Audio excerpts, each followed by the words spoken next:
আসসালামু আলাইকুম রহমতুল্লাহি ওবরকাতুহু। সম্মানিত দর্শক, আজকের যে শিরোনাম, এই শিরোনামটি আপনাদের যে কোনো মানুষের কাছে খুব আশ্চর্য বলে মনে হবে। ডক্টর মোহাম্মদ ইউনূস এখন ক্ষমতাতে নেই। তিনি ক্ষমতা হস্তান্তর করেছেন। বাংলাদেশে তারেক রহমান সাহেবের শাসন চলছে, সংসদীয় গণতন্ত্র শুরু হয়েছে। বিএনপি সরকার গঠন করেছে বিরোধী দল ১১ দলীয় ঐক্যজোট জামাতের নেতৃত্বে। এটা ধ্রুব সত্য। বিএনপির ক্ষমতা এখন প্রশ্নাতীত। তারা যেখানে হাত দিচ্ছে স্বর্ণ ফুলছে, প্রধানমন্ত্রী যেখানে যাচ্ছে সেখানে চাঁদের হাট বসছে। তিনি হাত নাড়ালে মানুষ হেসে দেয়, তিনি কারো দিকে তাকালে সেখানে আনন্দের বন্যা বয়ে যায়। তিনি গাড়ির গ্লাস নামালে বর্ষার আতর গোলাপের সুবাস আমাদের সমাজে ছড়িয়ে পড়ে। তিনি যা কিছু করছেন সবই শিরোনাম, হাঁটছেন সংবাদ শিরোনাম। তার কন্যাকে নিয়ে কোথায় যাচ্ছেন, তার কন্যা খেলা দেখতে যাচ্ছেন, তার স্ত্রী দেশের বাইরে যাচ্ছেন, কবর জিয়ারত করতে যাচ্ছেন, এগুলো সব এখন সংবাদ শিরোনাম। আমাদের দেশের মানুষের মধ্যে যে প্রচলিত রাজনীতির প্রতি আনুগত্য, যেটাকে বলা হয় এজাহারে তাজাল্লুল, এর প্রেক্ষিতে সবাই এখন বিএনপির বাইরে অন্য কোনো চিন্তা করতে পারছেন না। সবার ধারণা 2041 সন পর্যন্ত বিএনপি ক্ষমতায় থাকবে এবং তারেক রহমান সাহেব যতদিন জীবিত আছেন তিনি ক্ষমতায় থাকবেন। তাহলে তার বয়স যদি এখন ৬২ বছর হয়, তাহলে ১০০ বছর যদি তার হায়াত আল্লাহ থাকেন, তাহলে আরও ৩৮ বছর তিনি প্রধানমন্ত্রী থাকবেন। তারপর তার স্ত্রী যদি ইচ্ছা করেন তিনি হবেন, তা না হলে তার কন্যা জায়মা রহমান হবেন। এটা হলো মানুষের সাধারণ বোধ এবং বুদ্ধি, এবং এটাই আমাদের দেশে হয়ে থাকে যে ক্ষমতার যে বৃত্ত এবং বলয় আছে এর বাইরে মানুষ চিন্তা করতে পারে না।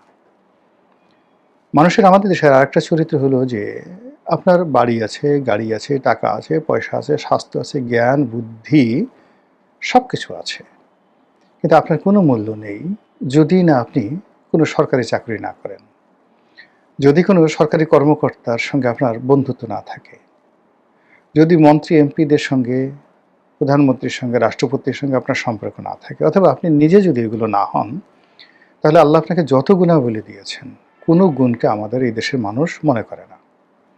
আমাদের দেশে রাষ্ট্র ক্ষমতাকে দেশের মানুষ মনে করে সবচেয়ে বড় সফলতা। এখন রাষ্ট্র ক্ষমতা আপনার আছে, আপনি চোর হন, ডাকাত হন, ব্যাংক লুটেরা হন, জেনাকারী হন, ব্যভিচারী হন, অন্যের হক নষ্ট করেন, এগুলো কোনো বিষয়ই না। আপনি এমপি হয়েছেন আপনার কাছে দোয়া নেওয়ার জন্য, ফু নেওয়ার জন্য, আপনি কারোটি মাথায় হাত বুলিয়ে দেবেন, এর জন্য মানুষ লাইন ধরে আপনার পিছনে ঘুরবে। আপনার বগল থেকে গন্ধ আসে, পায়ের নখ পচে গেছে, জুতা খোলা যায় না। আপনি যদি বায়ু ত্যাগ করেন তাহলে ৩-৪ গ্রামের লোকজন অসুস্থ হয়ে পড়ে, পশু পাখির মধ্যে কান্নার রোল পড়ে যায়। তারপর আপনি দাঁত মাজেন না, ৪ দিন, ৫ দিন, ১০ দিন দাঁত মাজেন না, মুখের গন্ধে মানে কি বলবো, আশেপাশে মানে মশামাছি পর্যন্ত দূরে চলে যায়। হলুদ হয়ে গেছে আপনার দাঁত, আপনার জিহ্বা যদি একটু আপনি বের করেন, সাদা ১ ইঞ্চির মতো আপনার দুধের স্বরের মতো জিহ্বার উপর ময়লা পড়েছে। তারপরেও আপনি খেতে বসছেন, আপনি একটু মাংস খেলেন, ওখান থেকে একটা কামড় দিয়ে হাড্ডির একটা অংশ আশেপাশের একজন কাউকে দিলেন, সে তখন বলবে জীবনে এর সাথে আর কোনো প্রাপ্তি নেই। খাবার টেবিলে পোলাও কুরমা খেতে বসছেন আর আপনি একের পর এক বায়ু ত্যাগ করছেন, আশেপাশের লোকজন বলবে আহা, জীবনে এত আতর, গোলাপ, scent, perfume, the perfume of Paris জীবনে দেখেছি, হুজুরের বায়ুর মতো এত আরামদায়ক বায়ু আর কেউ নেই। এই হলো রাজনীতিকে কেন্দ্র করে, রাজনৈতিক ক্ষমতাকে কেন্দ্র করে আমাদের আধিক্ষেত্তা। আমরা ক্ষমতাধরদের কাছে সব বিসর্জন দিই, নিজের ইজ্জত, আব্রু, পরিবার, পরিজন। এমনকি অনেকে নিজের স্ত্রী কন্যাকে ক্ষমতাধরদের প্রমোদ বালিকা রূপে তাদের বিছানায় পৌঁছে দিয়ে বাইরে আবার পাহারাদার হিসেবে বসে থাকে, যেন কেউ হুজুরকে ডিস্টার্ব না করে। তো এই ক্ষমতা, এই কারণে মানুষ ক্ষমতায় যেতে চায়, এই কারণে মানুষ ক্ষমতা ছাড়তে চায় না, এই কারণে মানুষ ক্ষমতাকে নিয়ে স্বপ্ন দেখে, আর এটা নিয়ে মানুষ অনার সৃষ্টি হয়। অথচ পৃথিবীর ইতিহাসে সবচেয়ে হাজার হাজার বছর ইতিহাসে সমাজ তখনই সভ্য হয়েছে যখন যে সমাজে দার্শনিকদেরকে, জ্ঞানী গুণীদেরকে সবচেয়ে বেশি মূল্যায়ন করা হয়েছে, ব্রাহ্মণরা যেখানে শ্রেষ্ঠতর হয়েছে, কবি সাহিত্যিকরা, জ্ঞানী গুণীরা যেখানে শ্রেষ্ঠতর হয়েছে, অলি আল্লাহ গাউস কুতুবরা যেখানে শ্রেষ্ঠতর হয়েছে, ওই সমাজ, ওই রাষ্ট্র, ওই দেশ, ওই কাল ইতিহাসে অমরত্ব লাভ করেছে। আর আমি যে কাহিনী বললাম, এই কাহিনী যেখানে আছে সেখানে উগান্ডা হবে, বুরুন্ডি হবে, আমাজনের জঙ্গল হবে, সাহারার মরুভূমির সেই যে অসভ্যতামি, সেই রাজ্যে শুরু হয়ে যাবে।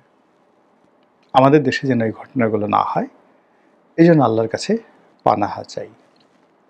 যেটা বলছিলাম, ডক্টর মোহাম্মদ ইউনূস ক্ষমতা ছেড়ে চলে গেছেন, কিন্তু তার আচার আচরণ দেখে মনে হচ্ছে তিনি আবার ক্ষমতা আসতে চান।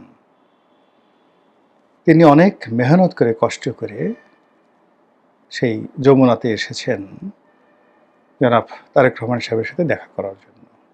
এখনো পর্যন্ত তিনি এসএসএ প্রোটোকল পাচ্ছেন,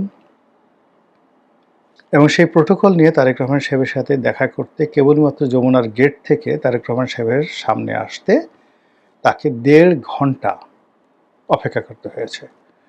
88 বছরের মানুষ, একজন মানুষ কতটা ক্ষমতা লোভী হলে, কতটা ক্ষমতাকে ভালোবাসলে, ক্ষমতার সঙ্গে অ্যাটাচড থাকার যদি ইচ্ছা থাকে, তাহলে কোন পর্যায়ে হলে একটা মানুষ এই কষ্ট করতে পারে? কই আমরা তো গেলাম না, আগ্রহী হলো না, আমাদের কি কোনো ক্ষতি হয়েছে?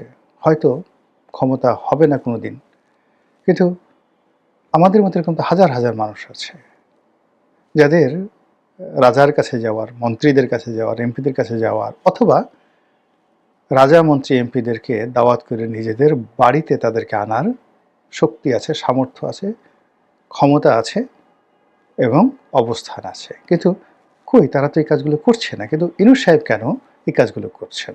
ইট মিনস স্টিল তার এই ক্ষমতা ফিরে আসার আশা আকাঙ্ক্ষা আছে।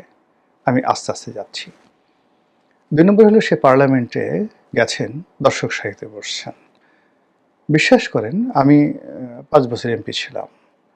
এমপি থাকাকালীন অবস্থায় আমার কতগুলো ইনহেরিট পাওয়ার আছে। যেমন সংসদের লাইব্রেরিটা আমি ব্যবহার করতে পারি, সংসদের যে একটা ক্লাব আছে সেই ক্লাবের আমি আজীবন সদস্য।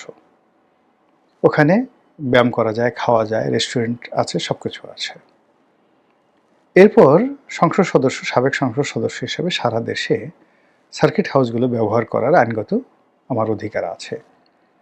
আমি তো একদিনের জন্য কোনোদিন সংসদে যাইনি। এমনকি আমার বন্ধুবান্ধব যারা সংসদ সদস্য, সাবেক সংসদ সদস্য বা বর্তমান সংসদ সদস্য রূপে ওই সংসদের ভিতরে বিয়ের অনুষ্ঠান আয়োজন করেছে, আমি সেই বিয়ের অনুষ্ঠান পর্যন্ত যাইনি।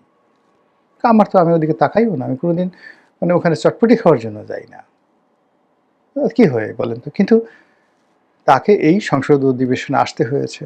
তিনি যেখানে কয়দিন আগে তার কাছে গিয়ে সব রাজনৈতিক দলগুলো হুমড়ি খেয়ে পড়তো, আর তিনি এখন দর্শক সারিতে বসে সংসদ অধিবেশন তাকে দেখতে হচ্ছে। তার বয়স এখন প্রায় 90 বছর। এই 90 বছর মানুষ কি করে? আল্লাহ বিল্লাহ করে, জিকির করে, আজকার করে, পরকালের কথা চিন্তা করে, নিজের অপরাধের কথা চিন্তা করে, বিনয়ী হয়। আর তিনি এখন জাপান ভ্রমণ করছেন, আর প্রতিদিন কার সাথে তার কি বৈঠক হচ্ছে সেগুলো ইংরেজিতে লিখে ফেসবুকে দিয়ে বেড়াচ্ছেন। তিনি যখন অন্তর্বর্তীকালীন সরকারের প্রধান ছিলেন, তখন তার ফেসবুকে একটা স্ট্যাটাস দিলে এখন তারেক রহমান সাহেবের যেভাবে হাজার হাজার লক্ষ লক্ষ লাইক পড়ে, ওইভাবে পড়তো। এখন আমার যে লাইক কমেন্ট আছে তার 10 ভাগের 1 ভাগও ডক্টর মোহাম্মদ ইউনূসের হয় না। তারপর তার না আছে লজ্জা, না আছে বোধ, সে করে যাচ্ছে। কেন সে জাপান গেল? কী কারণে গেল? এই বয়সে এই শরীর নিয়ে তো তার যাওয়ার কোনো দরকার ছিল না।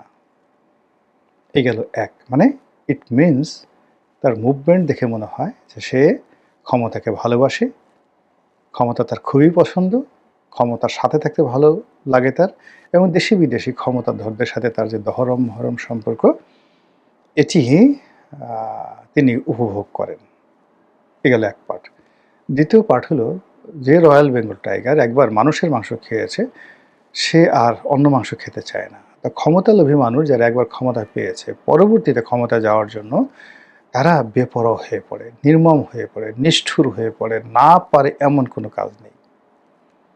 শেখ হাসিনা বলেন, খালেদা জিয়া বলেন, যারা বলেন অতীতে ক্ষমতাধর ছিলেন, তারা দ্বিতীয়বার ক্ষমতা আসার জন্য, মানে যারা ক্ষমতালোভী মানুষ, তারা না পারে এমন কোনো কাজ নাই। মানে এটা